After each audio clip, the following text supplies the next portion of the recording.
Hey friends, if you wish to change Microsoft Word to light mode or dark mode, then please watch this video. I will guide you through the process. Actually, interestingly, there are more modes as well. Let me show you. So click on File, select Options, and then in the General tab itself, you can go to Office Theme. The default option is to use System Settings. You can make it dark gray, see what happens. And I'll show you each and every option one by one. You can make it black.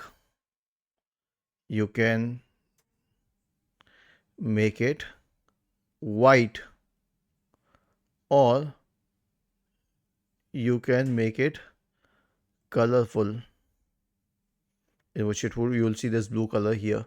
So I prefer the dark mode because it doesn't strain my eyes, but you can choose whatever you like. Was this helpful? If yes, then please subscribe to the channel. If not, then let us know in the comment section of the video on how we could help you further. Thank you for watching this video and have a nice day.